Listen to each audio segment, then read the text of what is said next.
ભગવાનને થયું કે આવા કૌરવોના ઘરનું પાણી કેમ પીવાય? 56 ભોગ ભલે બનાવ્યો, આપણે અહીં નહીં જમવાના. રથ ગયો વિદુરને ઘેર. દુર્યોધને તપાસ કરી, આજ વિદુરને સીધું આપશો નહીં એના હકનું. આજ દ્વારકાવાળો એના ઘેરથી ભૂખ્યો જવો જોઈએ. વિદુરને સીધું ના આપ્યું, ગામના કોઈ મોદીઓએ ના આપ્યું. છેવટે વિદુરજી નિરાશ થઈને આવતા હતા, ત્યાં ભગવાન એમના ઘેર ગયેલા, બારણું ખખડાયું, તેમની પત્નીએ દરવાજો ખોલ્યો, દેહનું ભાન ભૂલી ગઈ. ભગવાન ભૂખ્યા હતા, તે કેળાની છાલ આપી અને ગલ નીચે પધરાવ્યો. આ દ્રશ્ય ખડું થયું. અને વિદુરજી નિરાશ થઈને આવતા હતા, ત્યાં કૂવા આગળ તાંદળજાની ભાજી ઉગેલી જોઈ. એટલે તાંદળ જો બધો તોડીને લઈ આવ્યા અને જે આંધણ રસોઈ માટે મૂકેલું એમાં એ ભાજી બાફી. ભગવાન કહે છે આ ચાલશે. સબસે ઊંચી પ્રેમ સગાઈ, દુર્યોધન કો મેવા ત્યાગ્યો, સાગ વિદુર ઘર ખાઈ. પણ પોતાની પત્નીને વિદુરજીએ કહ્યું, તું ગાંડી છે, ગલ નીચે પધરાવે, છાલ ભગવાનને આરોગ આવે, આવું કોઈ દી જોયું તું? ત્યારે એને થયું મને ખ્યાલ જ ના રહ્યો. ત્યારે વિદુરજીને થયું આપનાર તો ગેલી, પણ આરોગનારે ગેલું.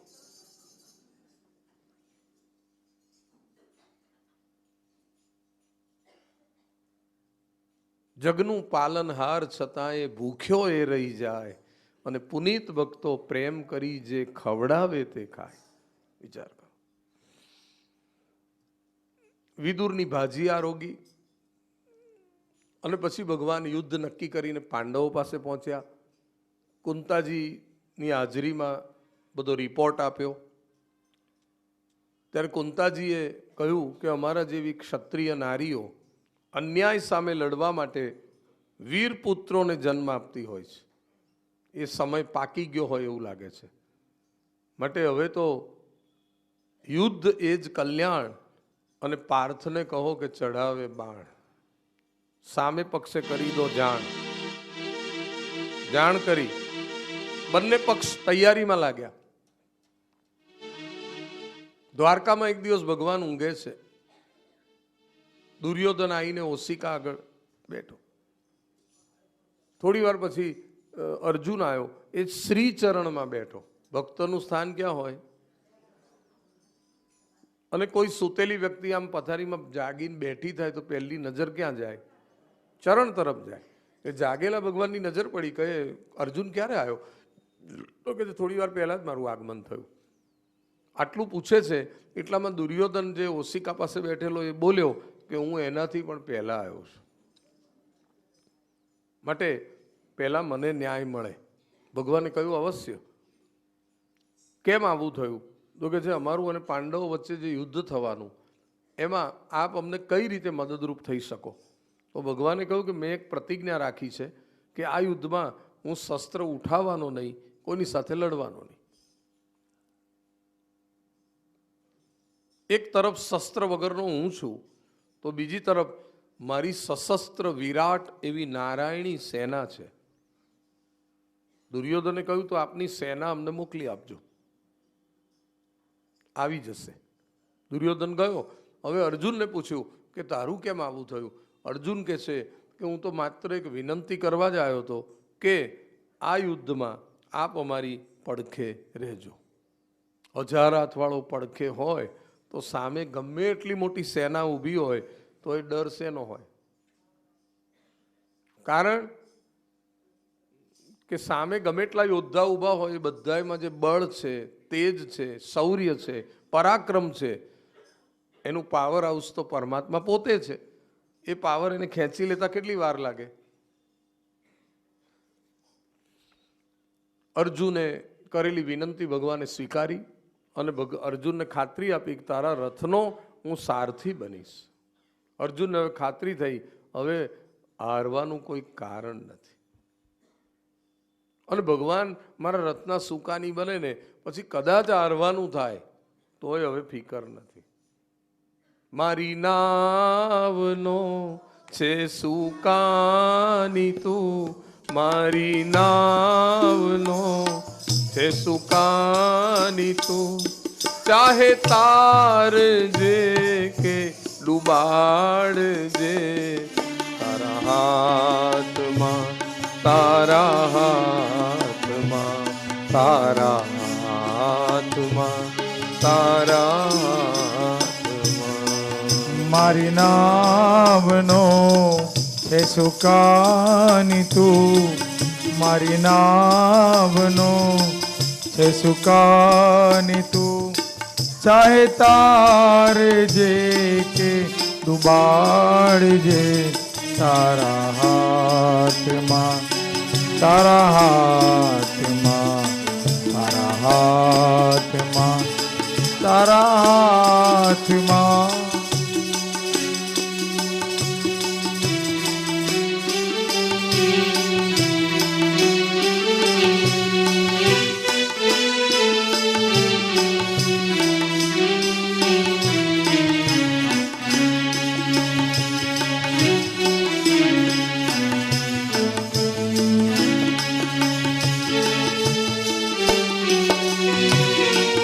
મારી નાવ છે ભવસાગરે, હો મારી નાવ છે ભવસાગરે, મેં ઝુકાવી છે તારે આશરે, મેં ઝુકાવી છે તારે આશરે.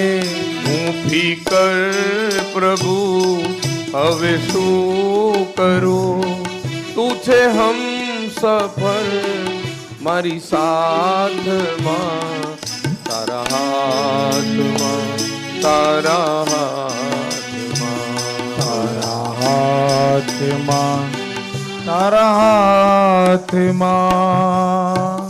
હવે ડૂબવું એ કબૂલ છે, તું જો તારે તો એ મંજૂર છે મુકેશની એક જ વિનતી, મારે રેવું ચરણોની પાસમાં, તારા હાથમાં, તારા હાથમાં, તારા હાથમાં, તારા હાથમાં. તું જો ધારે તો પલટી શકે મારી બાજી એક જ રાતમાં, તારા अब सौंप दिया इस जीवन का सब भार तुम्हारे हाथों में, जीत तुम्हारे हाथों में, और हार तुम्हारे हाथों में. બસ અર્જુન સોંપાઈ ગયો. યુદ્ધના દિવસો નજીક છે.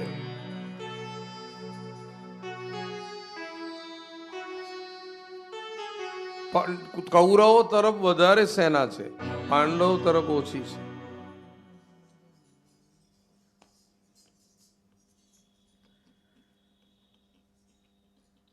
યુદ્ધનો સમય થતા હરિયાણામાં સરસ્વતી નદી છે, એના કિનારા ઉપર કુરુક્ષેત્રનું મેદાન છે. ધર્મક્ષેત્રે કુરુક્ષેત્રે ત્યાં સામસામી સેનાઓ ગોઠવાઈ છે. ભગવાન 4 સફેદ અશ્વ જોડેલા ગરુડ ધ્વજ રથમાં બિરાજમાન છે. ઉપર હનુમાનજી મહારાજ છે.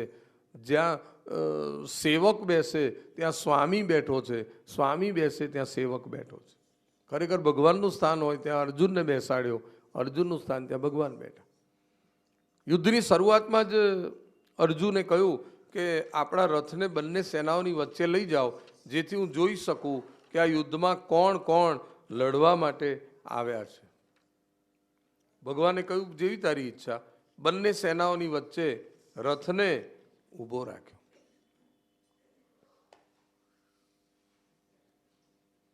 સેનયો રૂભયો મધ્યે રથ સ્થાપ્ય મેચ્યુત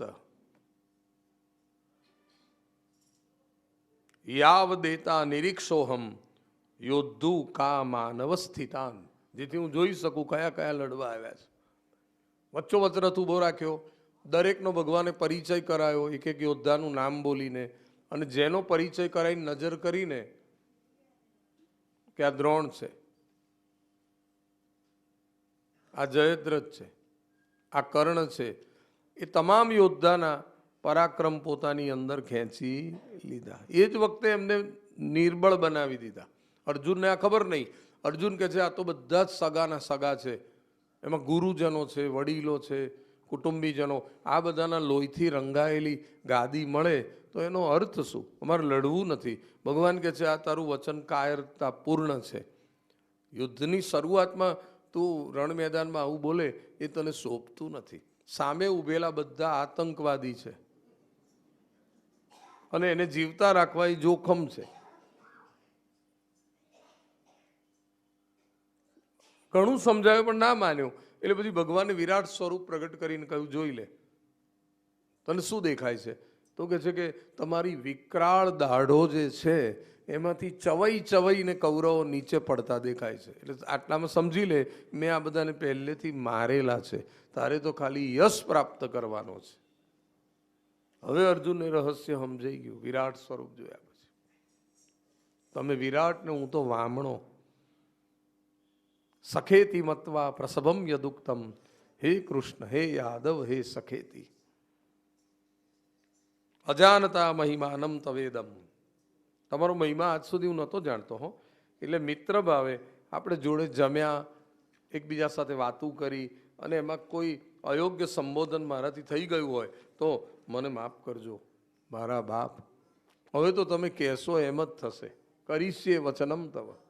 કારણ કે નષ્ટો મોહ સ્મૃતિર્લબ્ધવા. ગીતાજીનું જ્ઞાન આપ્યું ત્યારે અર્જુનનો મોહ ભંગ થયો અને અર્જુન હવે લડવા તૈયાર થયો.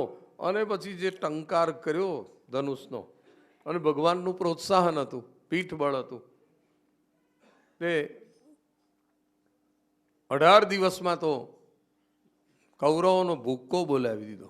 ભગવાને અનેક પ્રકારની લીલાઓ કરી. જે સેનાપતિઓ આ બધાને વારાફરતી પરાજિત કરતા જ ગયા. ભીષ્મ દાદાને બાણ સૈયા ભેગા કરી દીધા. ગુરુ દ્રોણને પણ વીરગતિ અપાવી દીધી. 99 કૌરવો પણ શહીદ થયા. હવે એકલો દુર્યોધન રહ્યો. તે સંતાઈ ગયો તો એક જગ્યાએ. ભીમને લઈને ભગવાન ગયા, કહ્યું બહાર નીકળ, સરોવરના કમળોમાં છુપાયો છે. તે બહાર આવ્યો એટલે એને ગદા આપી. 2 જણ લડે છે. ત્યાં ભગવાને પછી ઈશારો કર્યો કે તારી પ્રતિજ્ઞા નથી ભીમ, માર એને સાથળ ઉપર. અને કોઈ દિવસ નાભીથી નીચે પ્રહાર કરાય નહીં, યુદ્ધનો નિયમ છે. પણ ભગવાને જ ઈશારો કર્યો, સાથળો તોડી નાખી, ટુકડા કરી નાખ્યા. લોહીની નદીઓ વહેવા લાગી, માખો બળબણવા લાગી, વેદના થવા લાગી. બળદેવજીએ ટકોર પણ કરી હતી કે ગમે એમ તો એ દુર્યોધન આપણો શિષ્ય અને એને આવી રીતે મરાય. સાથળ નાભીની નીચે તો ઘા થાય નહીં તો કેમ આવું કર્યું? તો ભગવાને બળદેવજીને કહ્યું કે ઘરની વહુ હોય એના કપડાં ખેંચાય, એનું વસ્ત્રહરણ થાય. હગ્ગા કાકાના દીકરાઓને મહેલમાં હળગાવાય. આ બધાનો જવાબ છે તમારી પાસે? ઝેરના લાડવા ખવડાવ્યા, લાક્ષાગૃહનું ષડયંત્ર કર્યું, દ્રૌપદીનું વસ્ત્રહરણ કર્યું, ત્યારે તમે ક્યાં હતા મોટા ભાઈ? તમે અત્યારે એની ફેવર કરો છો તો બળદેવજી બોલે જ નહીં હક્યા. એને તડપતો મૂકીને આ લોકો આવ્યા. ત્યારે દુર્યોધનને મળવા માટે રાત્રિના એકાંતમાં એનો મિત્ર ગુરુપુત્ર અશ્વત્થામા આવ્યો. મારા પિતાને કપટ કરીને મારેલા, હું એનું વેર વાળવા જઈ રહ્યો છું. દુર્યોધન, હું 5 પાંડવોના માથા કાપી અને તારી આગળ રજૂ કરીશ, જેથી તારો જીવ શાંતિથી જાય. રાત્રિના સમયે હાથમાં શસ્ત્ર ધારણ કરી પાંડવોની છાવણીમાં અશ્વત્થામાનો પ્રવેશ. અને જે કોઈ આડું આવે એને પરાજિત કરતો આગળ વધે. આગલે દિવસે જ ભગવાને પાંડવોને કહ્યું હતું કે આ રાત્રે આ છાવણીમાં કોઈ ઊંઘશો નહીં, આપણે બધાએ ગંગા કિનારે ઊંઘવા જવાનું છે. બધા ગયા, પણ દ્રૌપદીના 5 બાળકો અઠે ભરાયા કે અમે તો અહીં જ સુવાના, અમે નહીં આવીએ. એ તો ત્યાં જ સૂઈ ગયા. એટલે અશ્વત્થામા અંદર ગયો તો 5 જણને સૂતેલા જોયા. એ સમજો કે આ પાંડવો છે. એણે 5ના શિરચ્છેદ કરી નાખ્યા. અને 5 દ્રૌપદીના બાળકોના માથા લઈ દુર્યોધન પાસે ગયો. દુર્યોધને કહ્યું, શું તું પાંડવોને હત્યા કરીને લઈ આવ્યો એમના માથા? કે હા. તો પછી એ 5 પાંડવોમાંથી એક માથું મને ચેક કરવા આપ, જેથી હું જોઉં કે 5માંથી કોનું છે. ફક્ત એક માથું આપ. એક માથું આપ્યું. મરવા પડેલા દુર્યોધનમાં હજારો હાથીનું બળ. પકડીને દબાવે પહેલા તો ફાટી ગયું. આ તો કોઈ બાળકનું મસ્તક છે, તારી મોટી ભૂલ છે. આ તો દ્રૌપદીના 5 બાળકો લાગે છે. હવે તને પાંડવો નહીં છોડે.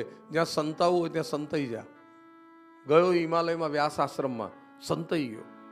સવારે ગંગા કિનારેથી પાંડવો અને ભગવાન આવ્યા ત્યારે તો દ્રૌપદીને થયું, લાવ મારા બાળકોને જગાડું. પણ કાયમ માટે પડી ગયેલા બાળકોના ખાલી ધડ પડેલા, માથાય નહોતા. આક્રંદ થયું એક જનેતાનું કરુણ. અને આ દ્રશ્ય જ એવું હતું કે કોઈ કોઈને આશ્વાસન ના આપી શકે. દરેકના ઓઠ ઉપર એક જ સવાલ હતો કે આવો પીઠ પાછળ ઘા કોણે કર્યો? એ સામેથી ન લડી શકે, એ પીઠ પાછળ ઘા કરે. આવું કાયરતાપૂર્ણ દુષ્કૃત્ય કોણે કર્યું? અર્જુને પ્રતિજ્ઞા લીધી, જેણે આ દુષ્કૃત્ય કર્યું છે એને અહીં હાજર કરવામાં આવશે.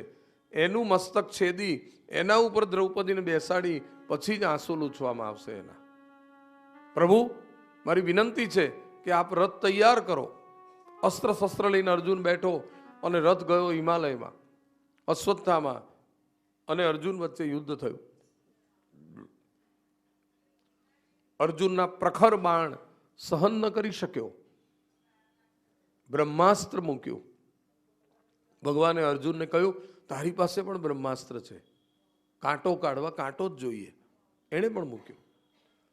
બેયના બાથામાં શાંત થઈને શસ્ત્ર પાછા આવ્યા. હવે અશ્વત્થામાને પકડ્યો, દોરડેથી બાંધ્યો, દ્રૌપદી આગળ હાજર કર્યો. ત્યારે દ્રૌપદીને આશ્ચર્ય થયું કે દુશ્મન ન કરે દોસ્તને વો કામ કિયા, ઉમ્ર ભર કા ગમ હમે ઇનામ દિયા. બીજા કોઈ આવું કર્યું હોત તો જુદી વાત હતી, પણ ગુરુનો જ દીકરો શિષ્યના બાળકોને મારે. હવે આને મારવો કેવી રીતે? ગુરુપુત્ર ગુરુ જેવો ગણાય, બ્રાહ્મણનું શરીર ગણાય, ગુરુના આપણા ઉપર અનંત ઉપકાર ગણાય, અને મરાય નહીં. અર્જુનને 2 વાર દ્રૌપદીએ કહ્યું કે રેવા દો, રેવા દો. મુચ્યતામ મુચ્યતામ એસ, બ્રાહ્મણો નિતરાંગ ગુરુ. ગમે એટલો પાપી હોય તો એ બ્રાહ્મણને એમ મરાય નહીં. એણે આપણા 5 બાળકો ભલે માર્યા, પણ હું એને આશીર્વાદ આપું છું કે અજર અમર થશે. દ્રૌપદી આવું બોલી, એક સતી. તમે 5 ભાઈઓ ગુરુકુળમાં રહેતા હતા, એ દિવસો યાદ કરો. ગુરુ અને ગુરુપત્નીએ કેટલું બધું તમારું જતન કર્યું, કેટલી ઉત્તમ વિદ્યાઓ કોઈને ના શીખવાડી, એમના દીકરાને ન શીખવાડી, એ તમને શીખવાડી. એના દીકરાને કેમ મરાય?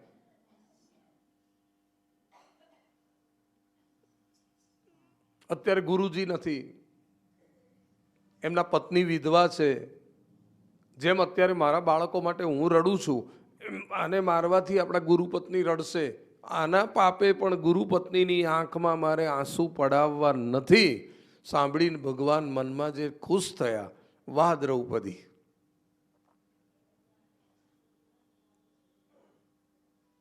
ધન્ય છે તને.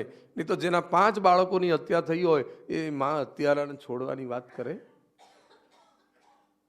પણ દ્રૌપદીના નીતિયુક્ત વચનો સાંભળીને નારાયણ પ્રસન્ન થયા. અર્જુનને ભીમ પણ બોલ્યો કે આવું બધું વિચારાતું હશે, એણે આપણા બાળકોને માર્યા તો એને મારવામાં આપણને કોઈ દોષ ના લાગે. ત્યારે ભગવાને કહ્યું, નહીં, દ્રૌપદી કે છે સત્ય છે. તો અર્જુન કે છે, મારી પ્રતિજ્ઞાનું શું? એક કામ કરો, આ અશ્વત્થામા છે ને, એ જન્મ્યો ને ત્યારે મસ્તક ઉપર મણી લઈને જન્મ્યો છે. એ મણી લઈ લો એટલે એને માર્યાથી 72 સજા ગણાશે. એટલે એ મણી ચામડી સહિત કાપીને લઈ લીધો. એવો ઊંડો ઘા પડ્યો કે ઘા જીવનભર રૂઝાવાનો નહીં. અને એને બીજું શરીર લેવું હોય તો લેવાનો નહીં, કેમ કે દ્રૌપદીએ કહ્યું, તું અમર થજે. અમરતાનું વરદાન મરવા ના દે, ઘા પડ્યો એ જીવવા ના દે. આનાથી મોટી સજા કઈ હોય? એટલે એને ખોટું લાગ્યું કે મને એક ઝાટકે માર્યો હોત તો વાંધો નહોતો, પણ આવી સજા કરીને મને આવી કલંકિત અવસ્થામાં છોડ્યો, એટલે હું પાંડવોના વંશને આગળ નહીં વધવા દઉં. એટલે હવે તો પાંડવોના 5 બાળકો માર્યા તોય ધરાયો નહોતો. તે અર્જુનનો વીર પુત્ર અભિમન્યુ વીરગતિ પામેલો, એની પત્ની ઉત્તરા જ ગર્ભવતી હતી. એનાથી દીકરો જન્મે તો જ પાંડવોનો વંશ વેલો ચાલુ રહે. અને એના ગર્ભમાં કોણ હતું? મહારાજ પરીક્ષિત. પરીક્ષિત ઉપર બ્રહ્માસ્ત્ર ભાથામાં બચ્યું હતું, એ છોડીને ગયો. ભલો ભલાઈ ન મૂકે, બૂંડો બૂંડાઈ ન ચૂકે. એ આનું નામ. ગર્ભ બળવા લાગ્યો. ગંગા કિનારે 5 બાળકોના અગ્નિ સંસ્કાર કરાવી આશ્વાસન આપીને ભગવાન પાછા આવે. ત્યાં તો ઉત્તરા ભગવાનના શરણમાં આવી. અને એ ઉત્તરાએ હાથ જોડીને ભગવાન દ્વારકાધીશને પ્રાર્થના કરી, પ્રભુ કૃષ્ણ કૃષ્ણ મહાયોગીન, હે દ્વારકાનાથ, મારી પ્રાર્થના છે કે આપ અત્યારે પૃથ્વી ઉપર દરેક મનુષ્ય બીજા મનુષ્યના વિનાશનું કારણ બની રહ્યો છે. એવામાં કોઈએ મારા ગર્ભ ઉપર પણ બ્રહ્માસ્ત્ર નામનું મહાશસ્ત્ર મૂક્યું છે. મારો ગર્ભ બળી રહ્યો છે. માટે આપ એ ગર્ભસ્થ બાળકનું રક્ષણ કરી પાંડવોના વંશને બચાવી લો. પાહી પાહી મહાયોગીન દેવ દેવ જગતપતે, નાન્યમ ત્વદભયમ પશ્યે યત્ર મૃત્યુ પરસ્પરમ. ઉત્તરા એના સસરા અર્જુન પાસે ન ગઈ, પાંડવો પાસે ન ગઈ, કોઈની પાસે ન ગઈ, પણ સીધી દ્વારકાધીશ પાસે એટલે ગઈ કે એને ખબર હતી મારા સાસુની સાડી ખેંચાણી ત્યારે આમાંથી કોઈ પણ કામ નહોતું લાગ્યું. એ તો દ્વારકાવાળાએ આવીને લાજ બચાવી હતી. અત્યારે મારી લાજ એ જ બચાવશે. ભગવાને ચતુર્ભુજ રૂપ લીધું અને ઉત્તરાના ગર્ભમાં પ્રવેશ કર્યો. સુદર્શન ચક્ર ધારણ કર્યું અને ભગવાને સુદર્શન ધારણ કરી અને સુદર્શનેન સ્વાસ્ત્રેણ સ્વાનામ રક્ષામ વ્યદાદ વિભુ અંતસ્થ સર્વભૂતાનામ આત્મા યોગેશ્વરો હરિ. ભગવાન યોગેશ્વર શ્રી કૃષ્ણ ગર્ભમાં ગયા. આપણે બધાય માના ગર્ભમાં હતા ત્યારે 9 મહિના 10 મહિના સુધી અંદરનું બધું જ આયોજન ભગવાને કરેલું. કેવી રીતે શ્વાસ ચાલે, કેવી રીતે અન્ન રસ માના જઠરમાંથી એક પાઇપલાઇન દ્વારા બાળકના જઠરમાં ટપકે, બાળકને અંદર હલનચલન થાય, આ બધી વ્યવસ્થા ઉપરવાળા ડાકોરવાળા ડૉક્ટરે કરેલી કે નહીં? પણ છતાંય આપણે એ બધું ભૂલી ગયા.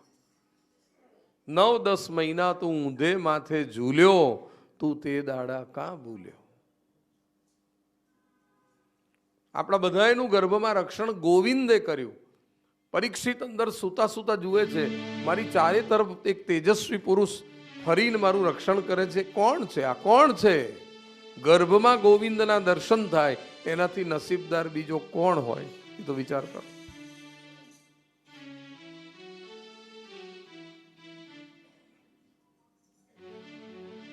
પરીક્ષિતનું રક્ષણ કર્યા પછી ભગવાનને દ્વારકા જવાની ઈચ્છા થઈ, કારણ કે ત્યાંથી બહુ મેસેજ આવ્યા છે કે હવે યુદ્ધ પૂરું થઈ ગયું છે, હવે તમે શું કામ રોકાયા છો આટલું બધું? પાછા આવો, અમે તમારી પ્રતીક્ષા કરી રહ્યા છીએ. પણ બીજી તરફ પ્રશ્ન એ છે કે યુધિષ્ઠિર ગાદીએ બેસવા તૈયાર નથી. હવે એને બેસાડું તો હું જઉં ને? એ તો કહે છે કે સગાવાલાના લોહીથી ખરડાયેલી ગાદી, એના ઉપર બેસવાનો આપણો રાઈટ નહીં. મારું મન માનતું નથી. જે દશા યુદ્ધ પહેલા અર્જુનની હતી એ જ મનોદશા યુદ્ધ પછી યુધિષ્ઠિરની હતી. પેલો લડવા તૈયાર નહોતો, હવે આ રાજ કરવા તૈયાર નથી. કેટલો મોટો પ્રોબ્લેમ! તોય ભગવાને રથ તો તૈયાર કરાયો અને આમ જાય છે. ત્યાં સામે કુંતા માતા આવીને ઊભા રહ્યા. 2 દાસીઓનો ટેકો છે, પગે લાગ્યા છે અને કહ્યું છે પ્રભુ અમારો ત્યાગ ન કરો. જ્યારે સંકટ આવે તો ભર્યા ભાણા મૂકીને દોડતા આવો છો, અને જ્યારે સુખનો સમય આવે ત્યારે જતા રહો છો. આ યોગ્ય છે? પણ ભગવાન કે છે કે એક વાત કહું ફોઈ, આવું કરતું હશે કોઈ? ભત્રીજો ફોઈને વંદન કરે એ શોભે, પણ ફોઈ ભત્રીજાને પગે લાગે? તમે કોઈના ભત્રીજા નથી, તમે ત્રીજા જ છો. તમે ભગવાન છો, તમે સર્વાત્મા છો, તમે પરમાત્મા છો, એટલે વંદન કરું છું, ફોઈ તરીકે નહીં. હું આ રહસ્ય જાણું છું. મારા પતિનું ભર યુવાનીમાં અવસાન થયું તે પછી મારા જીવનમાં જેટલા સંકટો આવ્યા એ બધા સંકટોમાં મારું રક્ષણ તમે જ કર્યું છે.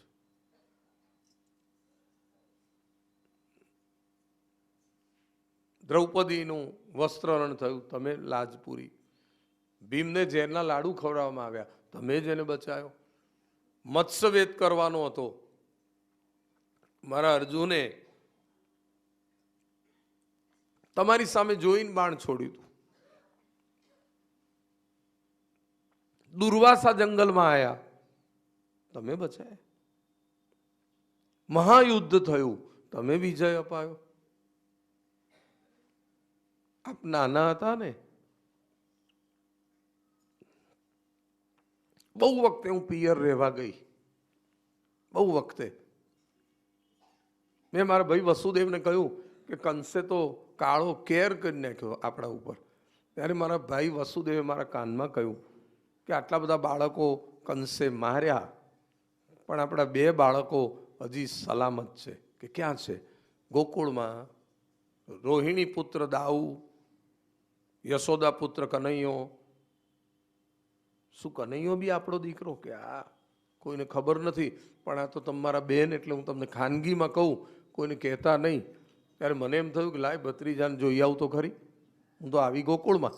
જે દી આવી તે દી ઘરમાં ગોળી ફોડેલી, એટલે જશોદામાં અહીંયા તમને દોરીથી બાંધતા હતા અને તમે આખા જગતના માલિક થઈ નાના બાળકની જેમ રડતા હતા. ગોપીઓ છોડાવવા આવેલી.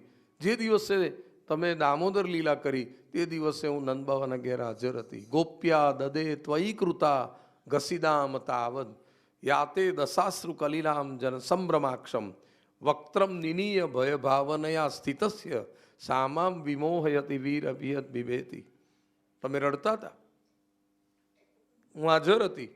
એ દ્રશ્ય મને યાદ આવે, તમે કરેલા ઉપકારો યાદ આવે. આજે જો અમારા ઉપર રાજી હોવ તો એવી કૃપા કરો કે મારી મનોવૃત્તિ હજારો જગ્યાએ વિખરાયેલી છે, એ જેમ ગંગાનો પ્રવાહ સાગર તરફ હોય, ગંગે વધી મુદનવતી, એમ મારો બધો પ્રેમનો પ્રવાહ તમારા ચરણ તરફ વળી જાય. મારા 5 પાંડવો એમાં કોઈ દિવસ કોઈને સત્તાનું, શક્તિનું કે યૌવનનું અભિમાન ના આવે.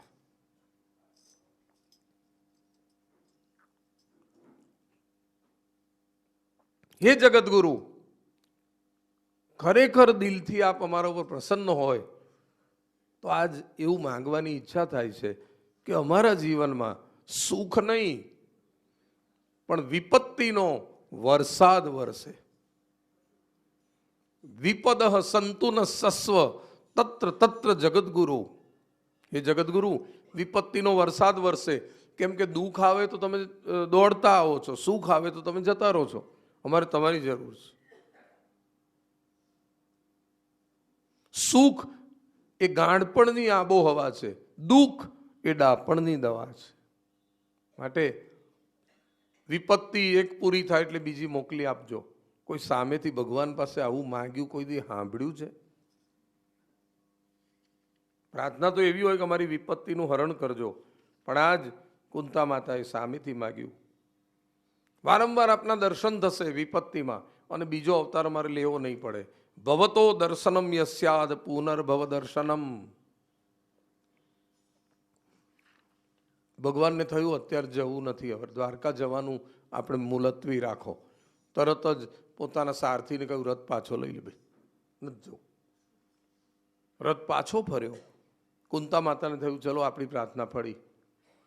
દ્રૌપદીને થયું એ તો મારા લીધે. સુભદ્રાજીને થયું મારા લીધે. પાંડવોને થયું કે અમારા સ્નેહને લીધે. પણ ભગવાન એટલે પાછા આવ્યા કે ઉત્તરાયણ નજીક હતી. ભીષ્મ પિતામહને અંતકાળે દર્શન આપવાનું પ્રોમિસ કર્યું હતું, એટલે ભગવાને રથ પાછો લીધો. અત્યારે જઈએ અને થોડાક દિવસમાં ઉત્તરાયણ આવે એટલે ભીષ્મ પિતામહ પાસે પાછા આવવું પડે. એના કરતાં થોડું રોકાઈ જવું સારું. 1,00,000 ભેગા 1,25,000 રોકાઈ ગયા. રથ પાછો આવ્યો અને ભગવાન હવે રાહ જોવા લાગ્યા. એમાં ઉત્તરાયણનો સમય આવી ગયો. ગંગાનો લાડકવાયો દીકરો ભીષ્માચાર્ય બાણ સૈયા ઉપર સૂતા સૂતા ભગવાનને યાદ કરે. પોતે સૂતા છે, એની આજુબાજુ મોટા મોટા મહાપુરુષો આવીને બેઠા છે. પર્વતો નારદો ધામ્યો ભગવાન બાદરાયણ બૃહદસ્વો ભરદ્વાજ સશિષ્યો રેણુકા સુત. આટલા મોટા ઋષિઓ ચારે બાજુ બેઠા. બધાને ખબર છે કે અહીં ભગવાન આવવાના છે, આપણે અહીં રોકાવ, ભગવાનના દર્શન થશે. બધા આવ્યા છે, પણ મારો દ્વારકાનાથ હજુ કેમ ના આવ્યો? મને એમણે પ્રોમિસ કર્યું છે એ આવશે. એટલામાં પાંડવો આવ્યા. હવે મારો દ્વારકાનાથ આવશે. એમને તરસ લાગેલી. અર્જુને ધરતીમાં બાણ પધરાવીને ગંગા પ્રગટ કરીને ભીષ્મને જળપાન કરાયું. પાંડવો રડી પડ્યા છે. આ બાણ તો અમે મારેલા ને દાદા. તમને યુદ્ધમાં દાદો કોણ ને ભત્રીજો કોણ? તમે લડતા હતા, હું લડતો હતો. તમે મને મારતા હતા, હું તમને મારતો હતો. અને એટલામાં જ સમય મારો સાધજે વાલા, કરું હું તો કાલા વાલા. એ સમય મારો સાધજે વાલા, કરું હું તો કાલા વાલા. આખલડી મારી પાવન કરજે, દેજે એક જ લાણ. આખલડી મારી પાવન કરજે, દેજે એક જ લાણ. શ્યામ સુંદર તારી ઝાંખી કરીને, શ્યામ સુંદર તારી ઝાંખી કરીને, પુનીત છોડે પ્રાણ. સમય મારો સાધજે વાલા, કરું હું તો કાલા વાલા. રે સમય મારો સાધજે વાલા, કરું હું તો કાલા વાલા. ભગવાનની પધરામણી થઈ. ભગવાનની દિવ્ય દ્રષ્ટિ ભીષ્માચાર્ય ઉપર પડી. સૂતા સૂતા વંદન કર્યા. આંખો છલકાઈ ગઈ. જેવી દ્રષ્ટિ પડી કરુણામય, બધા જ ઘા શાંત થઈ ગયા.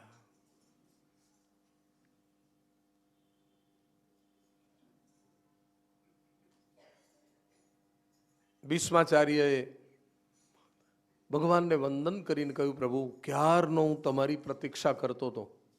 હવે તમે મારું શરીર છૂટે ત્યાં સુધી તમે પણ પ્રતીક્ષા કરો. ત્યારે ભગવાને કહ્યું કે દાદા, તમને અમારામાં આટલો બધો પ્રેમ, તો તમે કૌરવ તરફ કેમ ઊભા રહીને લડ્યા? તો એમણે કહ્યું કે મારી પ્રતિજ્ઞા નહોતી હસ્તિનાપુરના રાષ્ટ્રધ્વજને વફાદાર રહેવાની. એ ગાદી ઉપર XYZ કોઈ પણ બેઠું હોય, મારે એની ફેવરમાં જ રહેવું પડે. મારી પ્રતિજ્ઞા. સાચી વાત. મેં જીવનમાં જાણીને કોઈ પાપ નથી કર્યું, કોઈનું અહિત નથી કર્યું, છતાં પણ મને આટલું બધું દુઃખ કેમ પડ્યું? તો કે છે એક વાત કહું, તમે કશું નથી કર્યું, પણ તમે પાપ કરનારને ફેવર કરી, સપોર્ટ કર્યો, એની સાથે રહ્યા, એના ઘરનું ખાધું હતું, એટલે મારી બુદ્ધિ બગડી ગયેલી. દ્રૌપદીના ચીરહરણ થયા તો તમે ત્યાં જ હતા ને, કેમ તમે વિરોધ ના કર્યો? પણ કે છે હું એના ઘરનું ખાતો હતો એટલે મારી બુદ્ધિ એ બગડી ગયેલી. પાપ એ લોકોએ કર્યું, જોવાનું કામ તમે કર્યું સાક્ષી બનીને. આ પાપ જોવાની સજા છે. ત્યાં હાજર રહેલા બધાને થયું કે જો પાપ જોવાની આટલી ભયાનક સજા હોય તો પાપ કરવાની કેટલી ભયાનક સજા હશે. આ યુધિષ્ઠિર ગાદીએ નથી બેસતા, એમને જરા બે શબ્દો સમજાવો. યુધિષ્ઠિરે થોડાક પ્રશ્ન કર્યા, એમાં ભીષ્માચાર્ય એમના મનનું બધું સમાધાન કરી દીધું. એમનું બ્રેઇન વોશ ભગવાને એની પાસે કરાયું. અને એક પ્રશ્ન એવો પૂછ્યો કે કો ધર્મ સર્વ ધર્માણામ ભવત પરમો મત કિન જપન મુચ્યતે જંતુર જન્મ સંસાર બંધનાત. ભીષ્મએ જવાબ આપ્યો કે જગત પ્રભુમ દેવ દેવમ મનંતમ પુરુષોત્તમમ દિવ્યમ નામ સહસ્ત્રેણ પુરુષ સતતોત્થિત.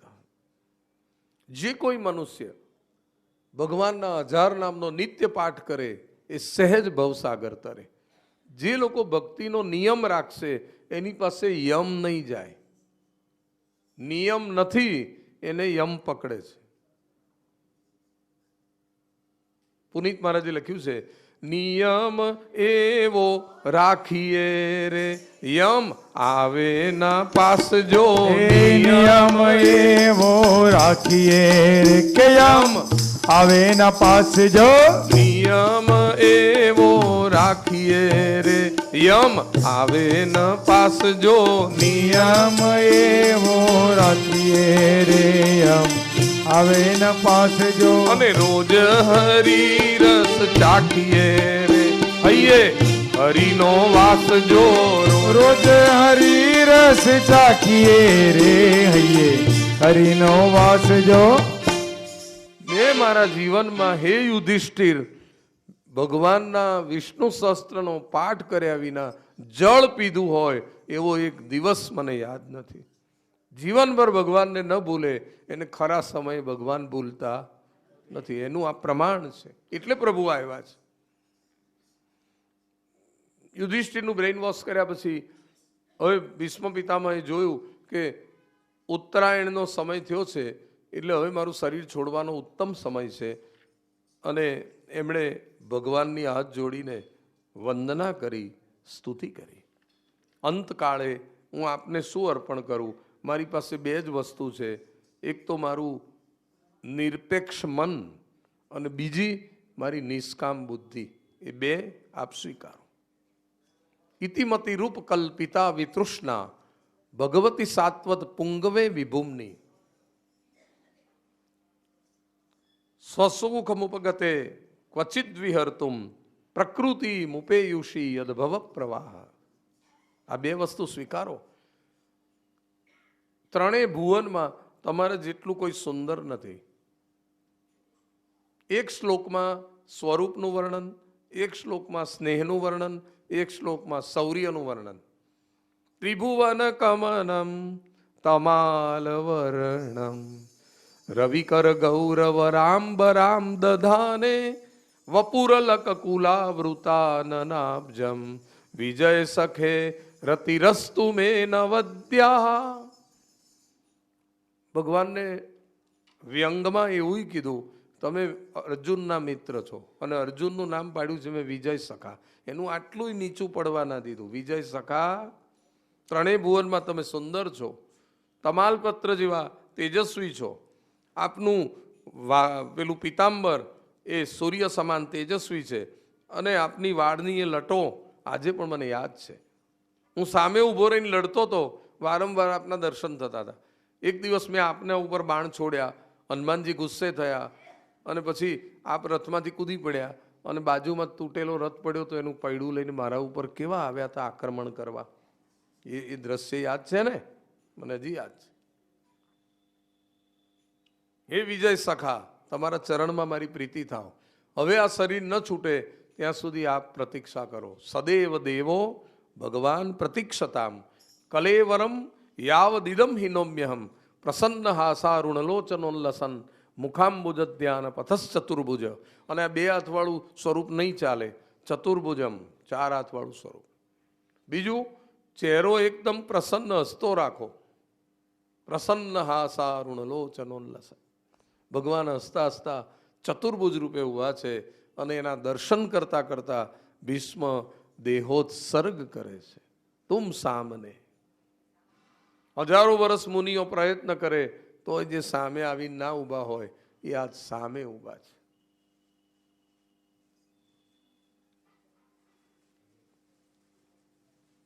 मेरे मन में तेरी मूरत हो, मेरे सामने तेरी सूरत हो, मुके समा जाए तुझ में, तुम मुझ में समा जाओ.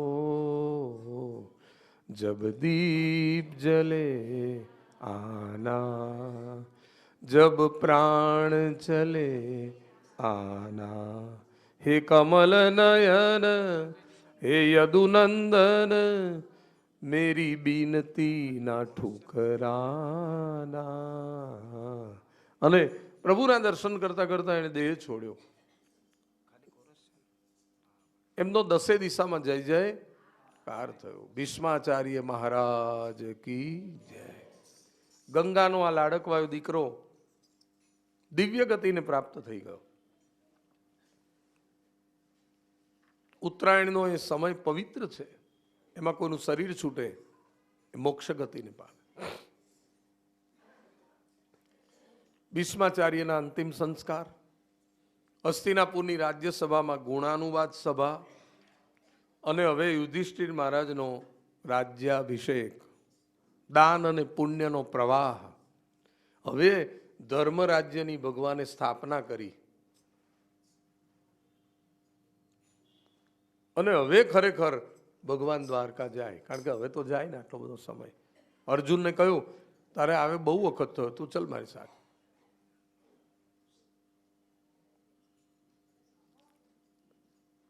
ભગવાનનો રથ જાય છે. જતા પહેલા વડીલોને વંદન કરવાનો નિયમ. ધૃતરાષ્ટ્ર પાસે ગયા, વંદન કર્યા. ધૃતરાષ્ટ્રે આશીર્વાદ આપ્યા. બાજુમાં ગાંધારી હતી, એને વંદન કર્યા તો ગાંધારીએ આશીર્વાદ આપવાને બદલે સીધો શ્રાપ આપી દીધો. 100 દીકરાની હું માં છું, એક પણ દીકરાને તમે જીવતો નથી રહેવા દીધો. માટે આ 100 દીકરાની માં શ્રાપ આપે છે કે તમારું ગમે એટલું મોટું યાદવ કુળ હશે તો પણ એનું યાદવા સ્થળી થશે. યાદ રાખજો. સતીનો શ્રાપ માથે ચડાયો. કુંતા માતાએ આશીર્વાદ આપ્યા. અને હવે ભગવાન જાય છે ત્યારે હસ્તિનાપુરના મહેલોની અટારીઓમાં બધી સ્ત્રીઓ ભગવાનના દર્શન કરે છે. ત્યાં અંદર અંદર ચર્ચા કરતી સંભળાય છે આ સ્ત્રીઓ કે આ રથમાં જે જાય છે ને એ કોઈ સાધારણ નથી, પરમ પુરુષ છે. જ્યારે આ પૃથ્વીનો પ્રલય થાય ત્યારે બધાને પોતાના ઉદરમાં સમાવી અને ક્ષીર સમુદ્રમાં પોઢી જનાર આદિનારાયણ પોતે છે. આ સવૈ કિલાયમ પુરુષ પુરાતનો યએક આસીદ વિશેષ આત્મની અગ્રે ગુણેભ્યો જગદાત્મનીશ્વરે નિમિલિતાત્મનની સુપ્ત શક્તિસુ. રથ આગળ વધ્યો છે. અનેક પ્રદેશોને પવિત્ર કરતો કરતો એ રથ ઓખા પહોંચ્યો, દ્વારકા. દ્વારકામાં આટલી બધી રાણીઓ, આટલા બધા મહેલ, અને આપણે જઈએ કોઈને પહેલા મળીએ, કોઈને છેલ્લા મળીએ, કોઈને ખોટું લાગે એના કરતાં શંખ વગાડ્યો. બધે જ ખબર પડી ગઈ કે પ્રભુ પધાર્યા છે. ધર્મ ધુરંધર એમના સ્વાગત માટે મંગળ કળશ દ્વારકાને સુશોભિત કરવામાં આવી અને ગીતો ગાતા ગાતા બધા સામૈયું કરવા જાય છે. ત્યાં ભગવાને એ જ વખતે હજારો રૂપ પ્રગટ કરી દીધા. દરેકને એમ અનુભવ કરાયો કે મને પહેલા જ મળ્યા. દરેકને પૂછો તો એમ જ કે મને પહેલા મળ્યા, પહેલા મને મળ્યા.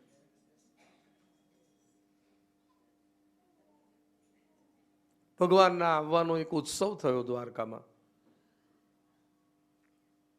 અને પહેલા સ્કંદની કથામાં 11મા અધ્યાયમાં દ્વારકાની કથા, આ ભગવાન પધાર્યા તે, અને ભગવાન વિદાય થયા પછી હસ્તિનાપુરમાં 12મા અધ્યાયમાં પરીક્ષિતના જન્મની કથા. જેનું ગર્ભમાં ભગવાને રક્ષણ કર્યું છે એવા પરીક્ષિતને ઉત્તરાએ પરમ પવિત્ર સમયે જન્મ દીધો છે. જન્મેલું આ બાળક, એને બ્રાહ્મણોએ પ્રાગટ્ય સંસ્કાર કર્યા.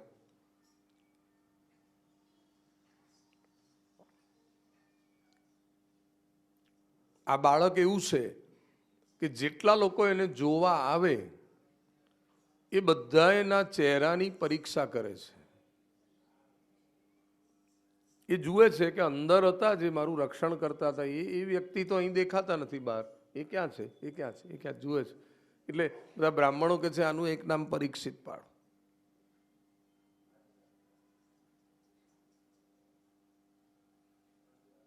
પરીક્ષિત નામ તેથી પડ્યું, પરીક્ષા કરી એટલે.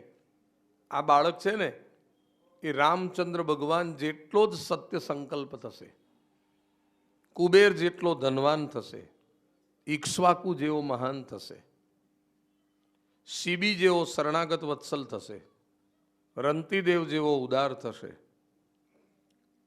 પૃથ્વી જેવો ક્ષમાવાન થશે. અને આ એનો છેલ્લો જન્મ છે એટલે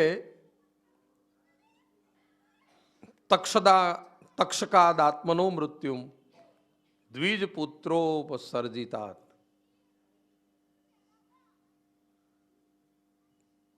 એક બ્રાહ્મણ પુત્રના શ્રાપથી, તક્ષક નાગના દંશથી એનું શરીર છૂટી જશે. અને શરીર છૂટશે એટલે કેવું છૂટશે તો કે છે મુક્ત સંગ પદમ હરે, ભગવાનના શ્રીપદને એ પ્રાપ્ત કરશે.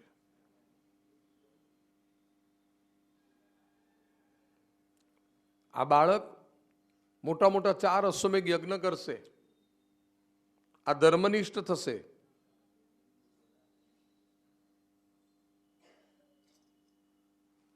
ઘણું ભવિષ્ય બાક્યું, પુણ્યદાન થયું, પ્રાગટ્ય સંસ્કાર થયા, અને પછી ધીમે ધીમે આ બાળક મોટો થવા લાગ્યો. અને અહીં આગળ અર્જુનને દ્વારકા ગયે ઘણો સમય થયો, મહિના ઉપર મહિના જાય છે, નથી અર્જુનના સમાચાર, નથી કૃષ્ણના સમાચાર. અને આ બાજુ ગાદીએ બેઠેલા યુધિષ્ઠિર નગરચર્યા જોવા નીકળે છે તો ઠેર ઠેર લોક મારેલા જુએ છે. આપણા રાજમાં કોઈ તાળું નહોતું મારતું, આટલા બધા તાળા બને છે. આટલા બધા તાળા કેમ લાગે છે તો કે જેવો ચોરી થાય છે, કોઈનો વિશ્વાસ નહીં. રાજ દરબારમાં છેતરપિંડીના કિસ્સા સામે આવ્યા છે. આવું કેમ થયું ખબર નહીં. યુધિષ્ઠિરને શિયાળ રડતા સંભળાય છે, ડાબુ અંગ ફરક થાય છે, અમંગળ અપશુકન થાય છે, ભયાનક સપના દેખાય છે. યુધિષ્ઠિર અકળાયા છે, આવું બધું કેમ થવા લાગ્યું હશે અચાનક. એટલામાં નારદ મુનિનું આગમન થાય છે. નારાયણ નારાયણ નારાયણ. યુધિષ્ઠિર કહે છે આવી પરિસ્થિતિ છે, અમારા અર્જુનના સમાચાર નથી, દ્વારકાના સમાચાર નથી, અને અર્જુનને ગયે 7 મહિના વીતી ગયા છે તોય કોઈ સમાચાર નથી. અને આવા અમંગળ અપશુકન થાય છે, આનું શું કારણ? ત્યારે નારદ મુનિએ કહ્યું કે જુઓ, કળિયુગ આવું થઈ રહ્યો છે એની આ એંધાણી છે. બીજું, તમને ટૂંક સમયમાં એવા સમાચાર મળશે કે યાદવાસ્થળી થઈ, દ્વારકા ડૂબી ગઈ, કૃષ્ણ સ્વધામ ગયા, આવું બધું સાંભળવા મળશે એવું લાગે છે. પણ તમારી ઉંમર કેટલી? તો કહે છે કે આપણી ઉંમર તો 55 ઉપર થઈ. તો પછી હવે તું તો છોડી દે ને ચિંતા આખા ગામની, તું તો માળા રે જપી લે મારા શ્યામની. તમે આખા ગામની ફિકર માથે લઈને બેઠા છો, પણ તમારો આ પરીક્ષિત યોગ્ય ગાદીએ બેસે એવો થાય એટલે એને ગાદી સોંપી અને ભગવાનની ભક્તિનો માર્ગ પકડી લેજો, મારી આ સલાહ છે. નારાયણ નારાયણ. નારદ ગયા, યુધિષ્ઠિરની ધીરજ ખૂટી, રથ તૈયાર કરો અને અર્જુનને તેડવા સ્પેશિયલ જાઓ. ભીમ રથ તૈયાર કરો અને આવી આજ્ઞા કરે છે. એટલામાં એક સેવક દોડતો આવ્યો અને કહેવા લાગ્યો મહારાજજી અર્જુન પધાર રહે હે. એટલે અર્જુનને મળવા યુધિષ્ઠિર, ભીમ, સહદેવ, નકુળ બધા જાય છે. રથમાંથી ઉતરતા અર્જુનના ચહેરા ઉપર કોઈ તેજ નથી, બહુ જ ઉદાસ છે. ત્યારે યુધિષ્ઠિર પૂછે છે તારું તેજ ક્યાં ગયું? તું કેમ આમ નિસ્તેજ છે? તારા શરીરે કંઈ અસુખ છે? તારાથી કોઈનું કે કોઈથી તારું અપમાન થયું છે? દ્વારકામાં બધા કુશળ છે? પ્રશ્ન ઉપર પ્રશ્ન પૂછ્યા. જવાબમાં અર્જુન કંઈ બોલી ન શક્યો, પણ મોટાભાઈના ખભા ઉપર માથું મૂકીને આજ પહેલી વાર ખૂબ રડ્યો. સહેજ હૈયું અળવું થયું એટલે એણે કહ્યું મોટાભાઈ કહેતા તો જીભ નથી ઉપડતી, પણ આપણી સંકટની સાંકળ દ્વારકાનાથ આપણને સૌને મૂકી અને અંતર ધ્યાન થઈ ગયા. દ્વારકામાં યાદવાસ્થળી થઈ, પરસ્પરના ક્લેશથી યાદવ સમાપ્ત થઈ ગયા. સોનાની દ્વારકા ડૂબી ગઈ.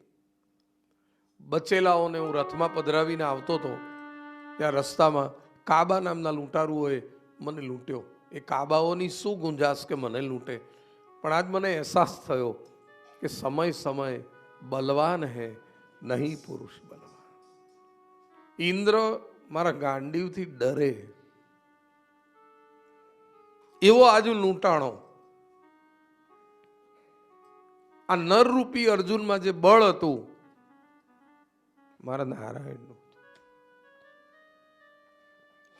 બેભાન થઈ ગયા બધા. ભાનમાં આવ્યા, કુંતા માતા પાસે ગયા, માં આવું બન્યું છે.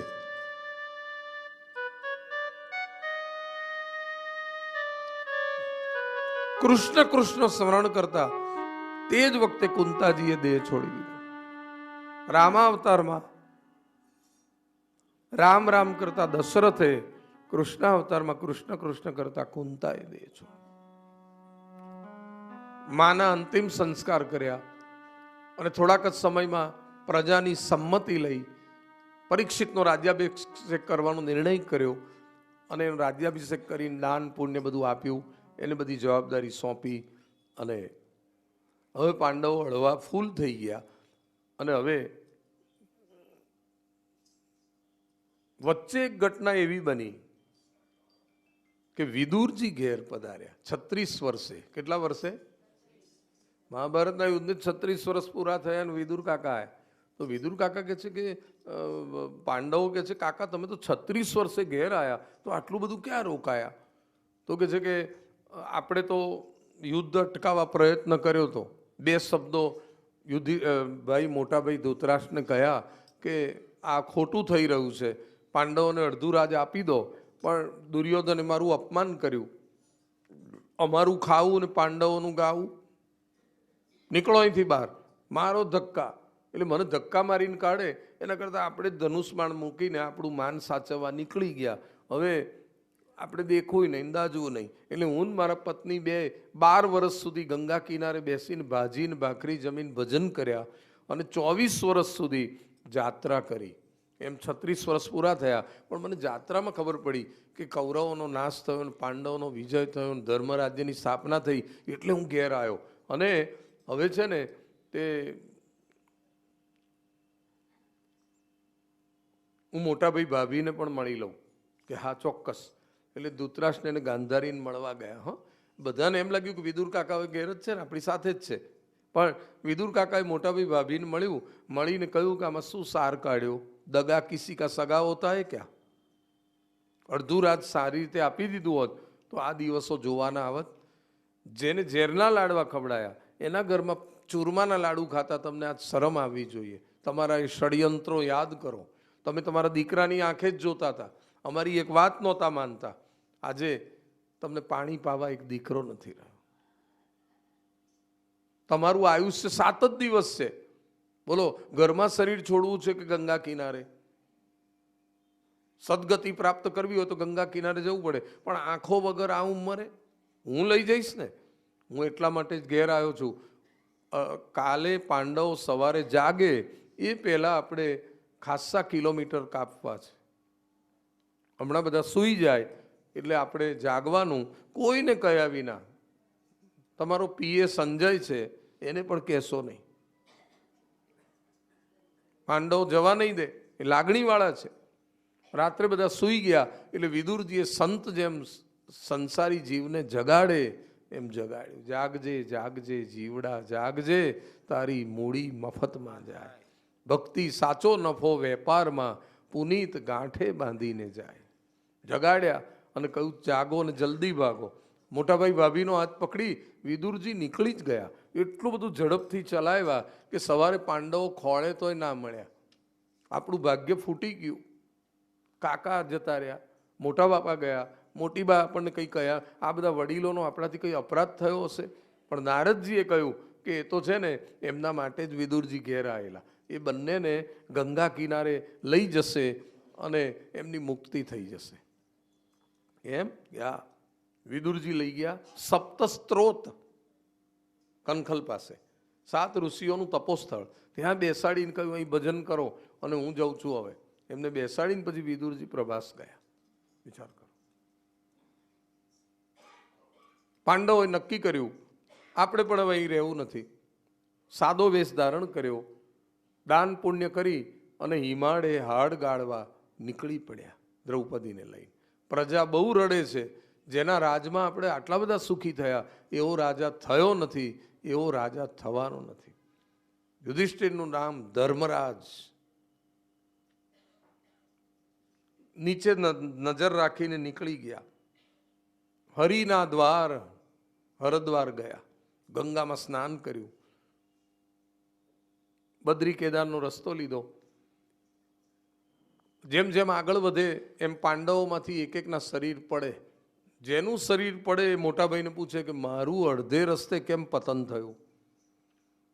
ધારો કે ભીમનું શરીર પડ્યું તો ભીમને યુધિષ્ઠિરે કહ્યું તું વધારે પડતું ખાતો તો એટલે તારું પતન થયું. કમ ખાઓ ઓર ગમ ખાઓ. સહદેવને કહ્યું તને જ્યોતિષનું અભિમાન નડ્યું એટલે તારું પતન. નકુળને કહ્યું તને રૂપનો ગર્વ નડ્યો. અર્જુનને કહ્યું તને ગાંડીવનું અભિમાન નડ્યું. દ્રૌપદીને કહ્યું 5 પતિઓ હોવા છતાં વધારે પ્રેમ એકલા અર્જુનને જ કરતી હતી એટલે તારું પતન થયું. પણ યુધિષ્ઠિરનો ધર્મ અને ભક્તિ પરિપૂર્ણ હતા એટલે એનું પતન ના થયું. પેલા બધા શરીર છોડી છોડીને ભગવાનના ધામમાં ગયા. યુધિષ્ઠિર સદેહે આગળ ગયા. ત્યારે એમની સાથે કૂતરું ચાલવા લાગ્યું. આટલી હિમાલયની કાતિલ ઠંડીમાં, આવી દુર્ગમ કેડીઓમાં આ કૂતરું એટલે શ્વાન મારી સાથે ચાલે છે, એનું શું કારણ? એ મારો હમસફર છે. ભગવાનનું ધામ તો આવ્યું, યુધિષ્ઠિરનું સ્વાગત થયું દેવો દ્વારા અને કહ્યું કે તમને પ્રવેશ છે પણ આ શ્વાનને ના હોય. તો યુધિષ્ઠિરે કહ્યું કે જેણે મારો અત્યાર સુધી સાથ નિભાવ્યો એને મૂકીને આવું તો મારો ધર્મ અધૂરો કહેવાય, તો મારે નથી આવું. શ્વાન બન્યા હતા યમ રાજા પ્રગટ થયા, કહેવા લાગ્યા ધર્મરાજ તમારો ધર્મ પરિપૂર્ણ છે. ભગવત ધામમાં પ્રવેશ કર્યો. નરકના જીવોને દર્શન આપ્યા. નરોવા કુંજરોવા બોલવાનું થોડોક દોષ કર્યો હતો એટલે નરકના દર્શન કર્યા. ત્યાંના જીવોને શાંતિ થઈ. ભગવત ધામમાં પ્રવેશ કર્યો. અને આ પાંડવોના મરણની કથા નથી, પણ ભાગવતજીમાં લખ્યું છે આ પાંડવોના મંગલ પ્રયાણની કથા છે. ય શ્રદ્ધયે તદ ભગવત પ્રિયાણામ પાંડવ સુતા નામ મિતિ સંપ્રયાણમ પ્રયાણની કથા છે. અને જે કોઈ શ્રદ્ધાથી સાંભળશે તો શૃણોત્યલમ સ્વસ્તયનમ પવિત્રમ લબ્ધવા હરૌ ભક્તિ મુપૈતિ સિદ્ધિમ, એને ભગવાનની ભક્તિરૂપી સિદ્ધિ મળશે. આપણો ઇતિહાસ બોલે છે કે મીરાબાઈ દ્વારકાના મંદિરમાં મૂર્તિમાં સદેહે સમાઈ ગઈ.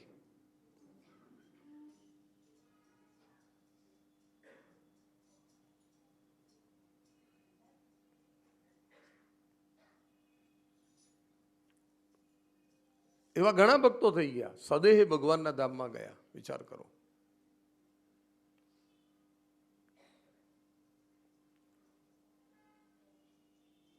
જે કોઈ આ ચરિત્ર સાંભળશે એને ભક્તિરૂપી સિદ્ધિ મળશે. હવે ગાદી ઉપર પરીક્ષિત બેઠા છે. એમણે ઉત્તર નામના રાજાની દીકરી ઈરાવતી સાથે લગ્ન કર્યું છે. અને પરીક્ષિત મહારાજને ઘેર 4 ઉત્તમ પુત્ર થયા છે. એમાં પહેલા પુત્રનું નામ જન્મેજય છે.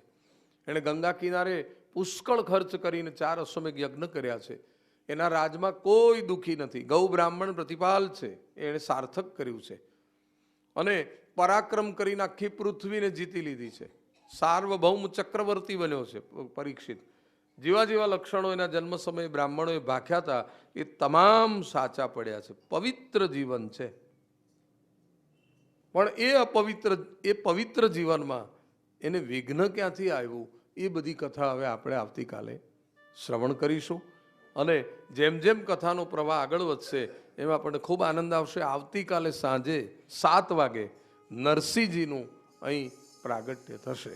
પ્રહલાદ ચરિત્રની કથા આવશે અને નરસિંહજી ભગવાન પ્રગટ થશે.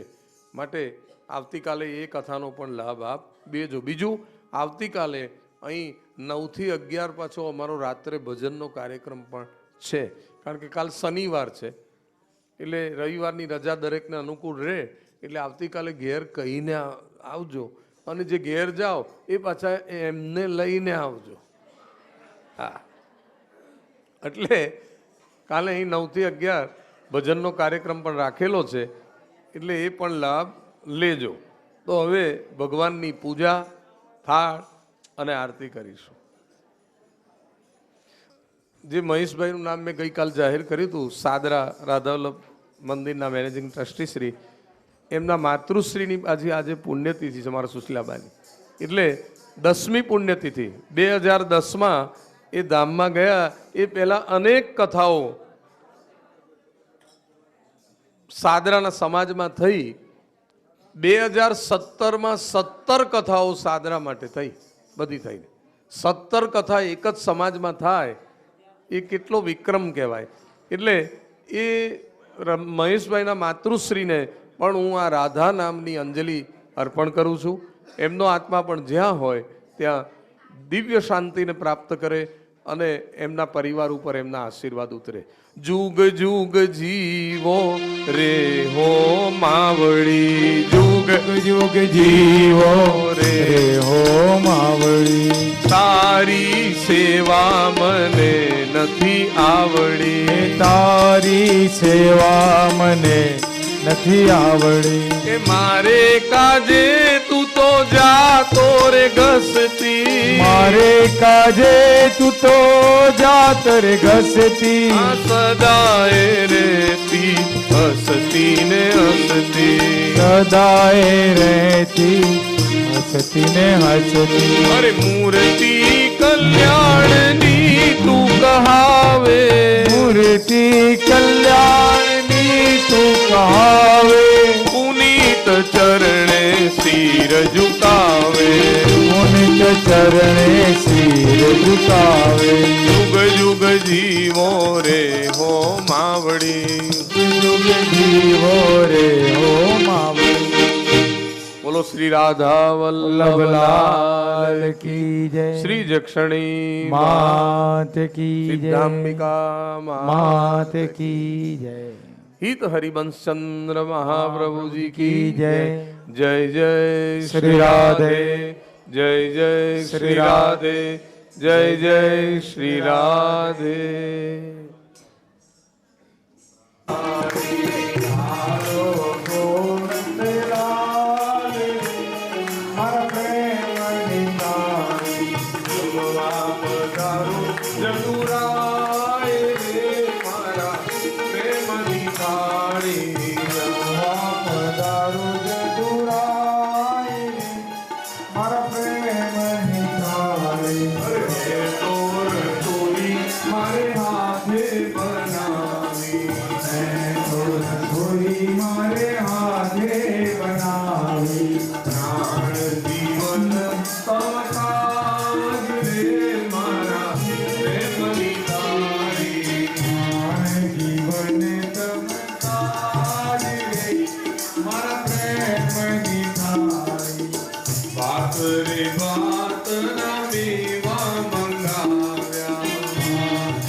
પ્રેમથી प्रभु पकड़ी ले द्वार। ओम जय काला काला प्रभु जय काला मोरली वाला बोलो ना प्यारा ओम जय काना तारा कामड़ धारा आनंद कामड़ बहुकीरा प्रभु का मैं बहु किया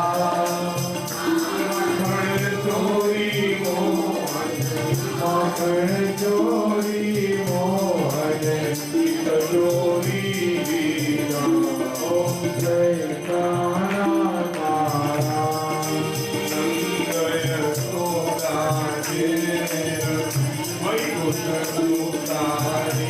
प्रभु कुट उतारी कार्य मर्दन की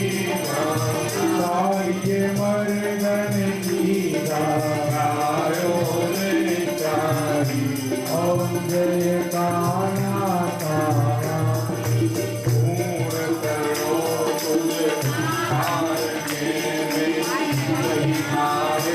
प्रभु के में नहीं आवे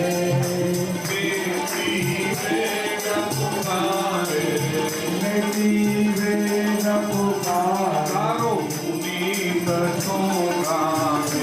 ओम जय काना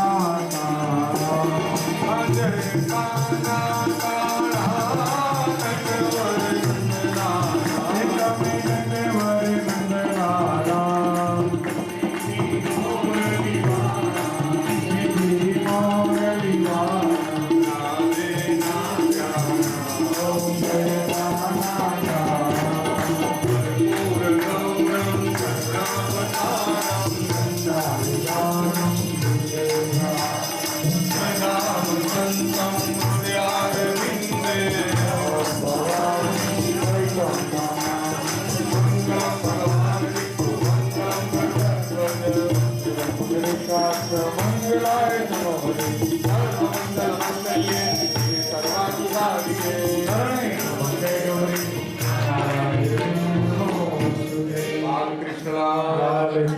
જન્મ દક્ષિણા કરી અને પુષ્પ મહારાજ આપે એ લઈ એનાથી આરતી અર્પણ કરી દીધી.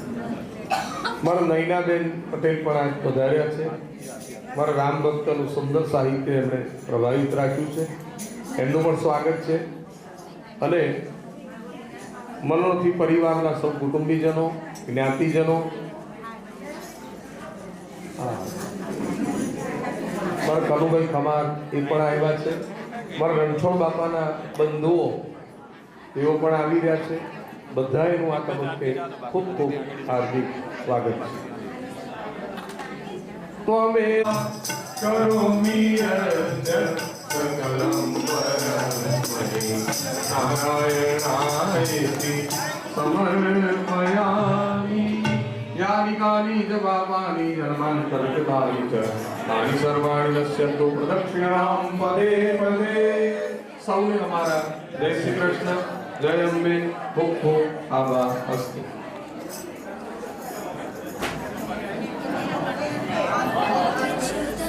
केशवं रामनारायणं कृष्णदामोदरं वासुदेवं हरिं श्रीधरं माधवं गोपिकावल्लभं जानकीनायकं रामचन्द्रं भजे.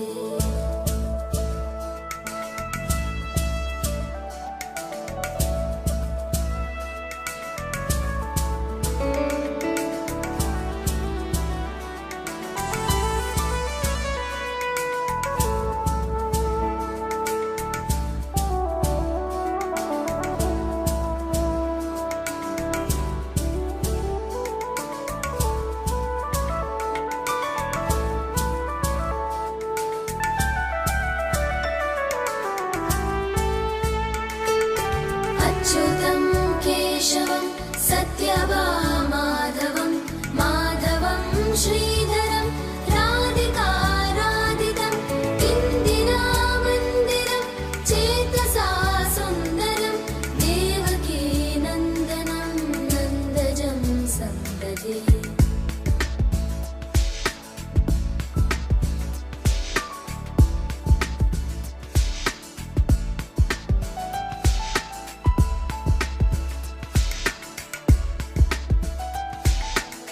विष्णवे